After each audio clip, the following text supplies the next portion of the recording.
Hello and welcome to piano lesson number 4. I'm Anna Whistler. If you're just joining, I'm a pianist and a piano teacher. And if you want to start learning piano with me from scratch, you can click on this link, which will take you to the first video in my series of lessons. If you haven't already, please subscribe in order to stay up to date on all of the videos that I post on a regular basis. So last lesson, we began learning the Twinkle's hands together, and I also gave you a warm-up that is really good at getting the hands used to playing together and moving up and down the keyboard.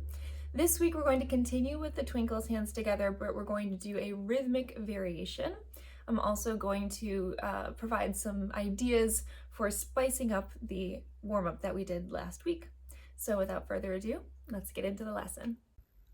So last week, our goal was to play the Twinkle theme hands together, and we weren't aiming just to play the correct notes. We were also wanting to maintain our beautiful rolls in the wrist and our nice rainbow fingers, our curved fingers.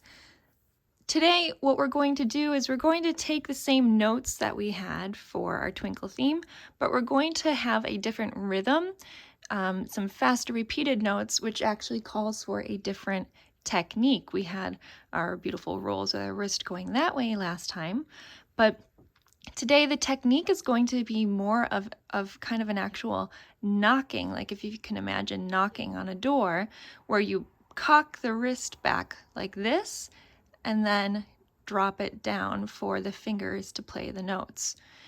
The rest of the arm is very quiet. It's not going to be moving at all. It's really from the wrist. It's very much this motion, which feels very different from what we had going on last week. But similarly, even though we have this wrist motion going on, we want to maintain the other structure of our hand, making sure that when we do strike the key, our fingers are nice and curved and that they don't kind of go loose or anything like that, but that we keep nice, strong fingers. You can kind of imagine your fingertips as little hammers when you're doing this. So this motion allows for some faster repetition of the notes, and start off very slowly on the key, just trying it out because it feels very different compared to what we were doing last week. You can even practice it without even striking the note down, and then try very slowly. We're going to end up doing 8 repetitions on every note, and once you hit the note, you're going to kind of recoil your hand back into this almost kind of an attack position. It's very much all part of both the recoil from having just played as well as the setup for striking the key the second time. So let's try 8 on C. Ready, go. 1, 2, 3, 4, 5, 6, 7, 8. Okay, now let's try 8 on our forefinger on G. Ready, go.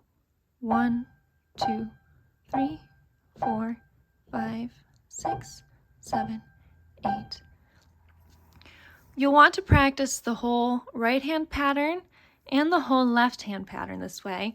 Let's try, since we haven't tried this technique out yet on the left hand, let's try 8 pinkies. I think the pinkies feel a little bit harder than some of the other fingers, but to each his own. So whatever feels comfortable for you, you'll just have to see. But we can do this technique on every finger, so we want to practice it that way. So we're going to do 8 with our pinky, and again, trying to keep a nice, strong curve on the pinky when we play. So let's try 8 of them. Ready, go.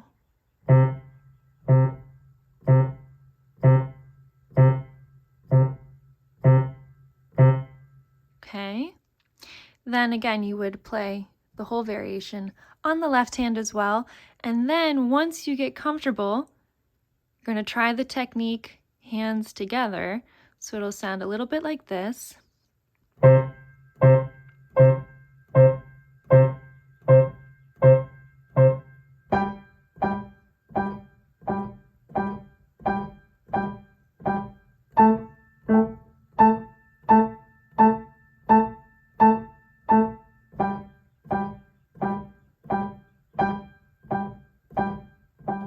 and so on.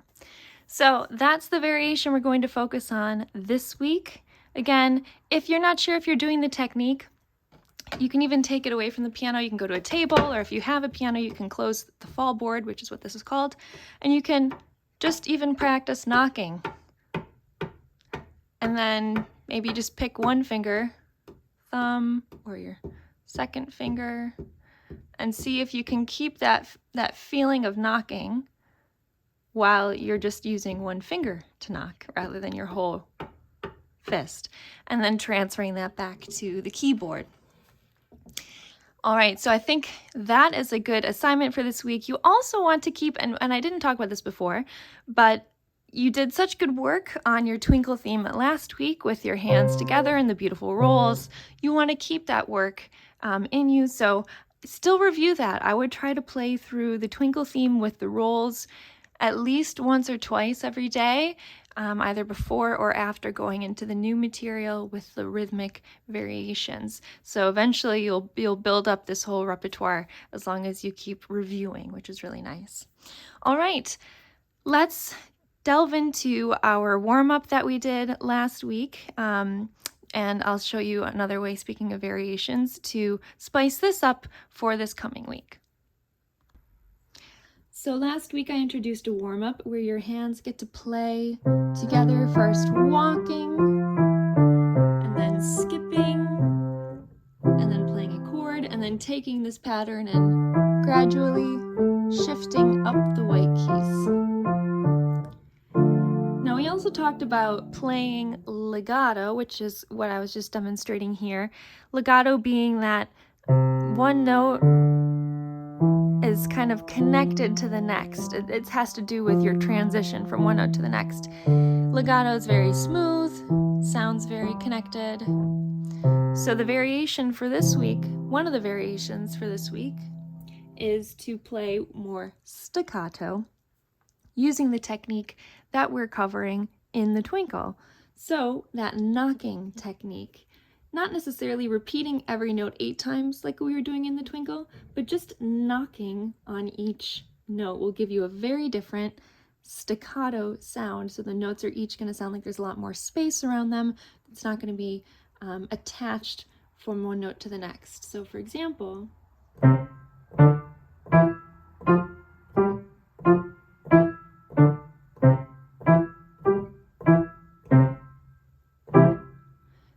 working your way up the white keys that way.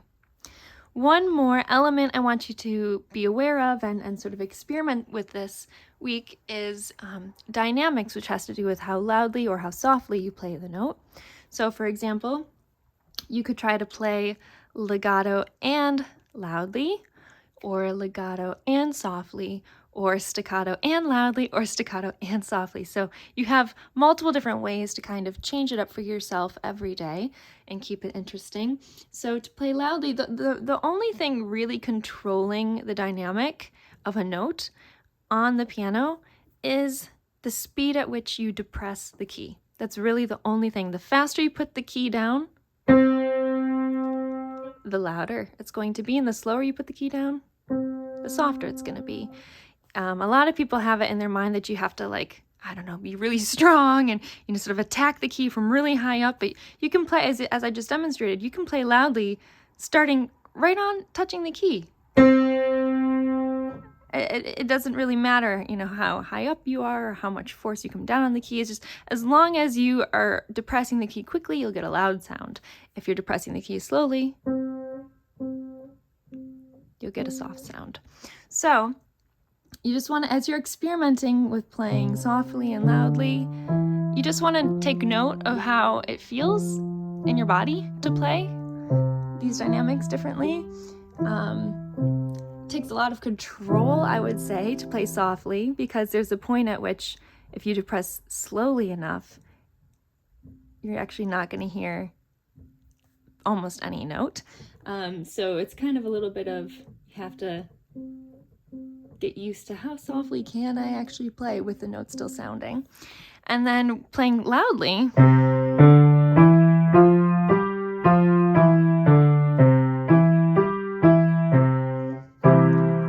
I think just mentally a lot of times people associate playing loudly with kind of being tense and tight. So just be aware of that and try to stay nice and relaxed in your body.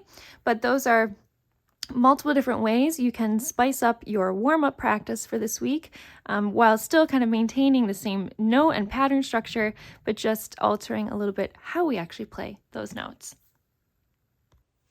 Great job on your 4th piano lesson.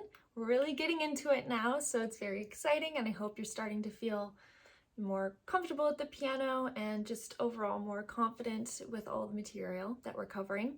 So let's talk a little bit about a practice plan for this week. In terms of warm-ups, I haven't really talked about it at all in the lesson yet today, but if you're still struggling at all to name some of the white keys, keep practicing that every day.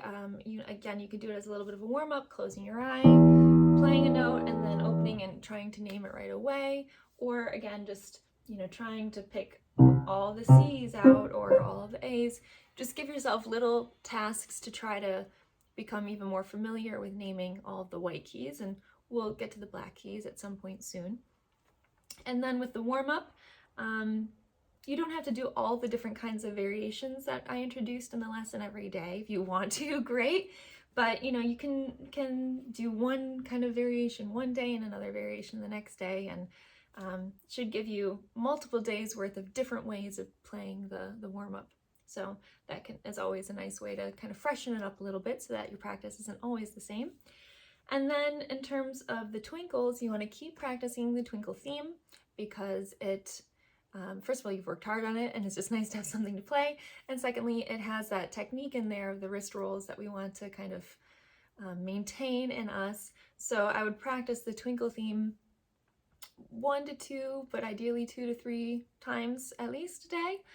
And then delve into the new variation with our wrist kind of knocking technique. Hands separately first, each hand maybe 5 to 7 times. Mostly depends on what feels comfortable for you, but again, the goal is not just to get the right notes, but to really be able to keep track of all the technique and make sure that we're not losing any of these elements and that we're kind of building it all in together. And then once each hand is pretty comfortable on its own, trying slowly hands together, I would aim for that when you're there 3 to 5 times a day.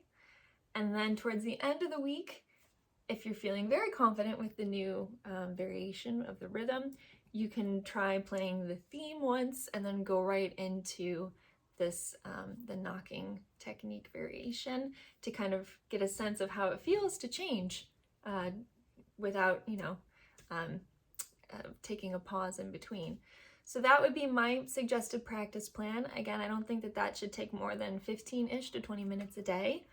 And if you have any questions, feel free to drop them in the comments. I would be very happy to answer any questions specifically. And yes, I look forward to seeing you at our next lesson. Have a good week.